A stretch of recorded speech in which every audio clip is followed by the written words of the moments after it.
Hello, welcome, नमस्ते, good evening.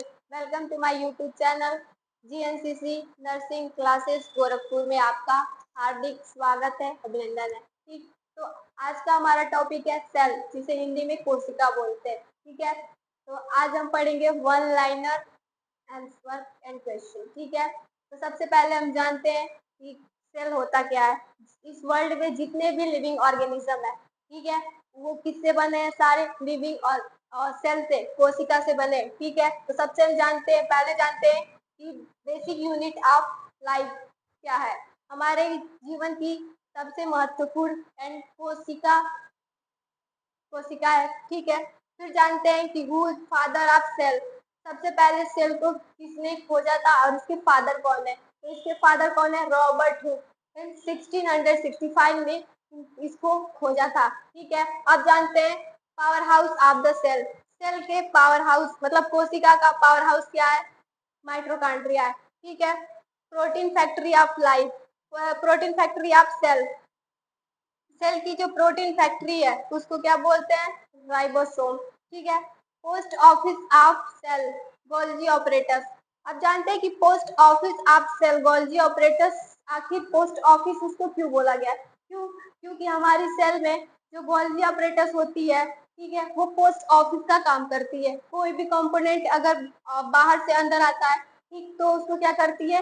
एक main branch तक उसको पहुंचाती है। ठीक, इसीलिए उसको क्या बोलते हैं? Post office. ठीक है, suicidal bag of cell, suicidal bag किसको बोलते हैं? लाइसोसोम को। अब ये जानते हैं कि सुसाइडल बैग आखिर लाइसोसोम को ही क्यों बोलेंगे? क्योंकि वो उसकी स्ट्रक्चर मान लीजिए ऐसी है। ठीक है, और उसमें क्या है?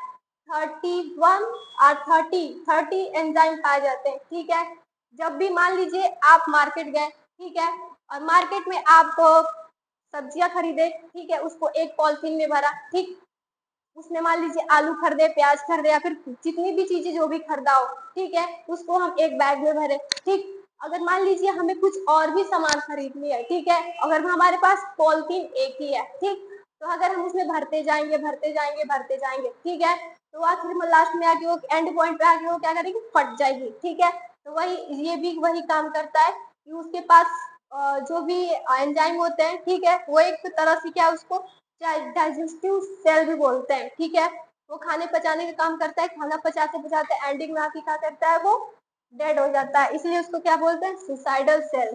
ठीक है, DNA replication occur in which occur phase of the cell cycle. कहने का मतलब ये है जब सेल का साइकिल चलता है, ठीक है, तो उसमें डीएनए रेप्लिकेशन किस फेज में आता है? ठीक है, अब देखिए यहाँ पे, जैसे ये हमारा एक साइकिल, ठीक है, अब इसमें आता है G1 फेज, इसमें आता है S फेज, और इसमें आता है G2 फेज, और लास्ट पॉइंट में आके यहाँ पे क्या होते हैं? 4 डॉटर न्यूक्लियस होते हैं। ठीक है, और यहाँ पे हमारा साइटोकाइनेसिस। ठीक है, अब कहने का मतलब क्या है कि डीएनए रेप्लिकेशन किस फेज में पाए जाएंगे? ठीक है, तो इसमें तो क्या होता है? इसमें हमारा होता है सेल ग्रोथ। ठीक है, और एस फेज में क्या होता है? हमारा डीएनए रेप्लिकेट होता है। ठीक है, और G2 फेज में क्या होता है? ये मियोसिस का और प्रिपरेशन करता है, और लास्ट में आके 1 घंटे में क्या करता है? हमारा 4 डॉटर न्यूक्लियाई में डिवाइड हो जाता है। Okay, longest cell cycle in the, ये जो हमारा साइकिल है, ठीक है, इसमें सबसे ज्यादा लॉन्गेस्ट टाइम पीरियड किसमें लगता है? ठीक है, G1 फेज में कितना लगता है? G1 फेज में 10 घंटे लगते हैं, और S फेज में पूरे 9 घंटे लगते हैं डीएनए रेप्लिकेशन होने में। ओके, और G2 फेज में हमारे 4 घंटे लगते हैं। यहाँ से लेकर और G2 तक, G1 से लेकर G2 तक, ये पूरे साइकिल 23 आवर्स में होते हैं, और लास्ट 1 आवर्स में क्या होते हैं?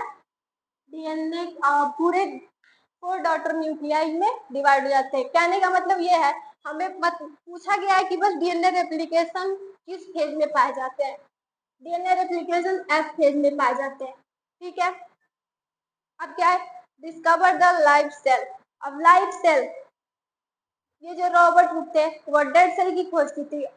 जब डेड सेल की खोज हो गई थी, ठीक, तो हमारी जरूरत पड़ी लाइव सेल। आखिर जब हम लाइव सेल की खोज करेंगे, ठीक, जानेंगे, तभी तो उसके बारे में हम करेंगे। ठीक है, लाइव सेल, लाइव सेल को किसने खोजा था? एंटोन वॉन ल्यूवेनहॉक इन 1674।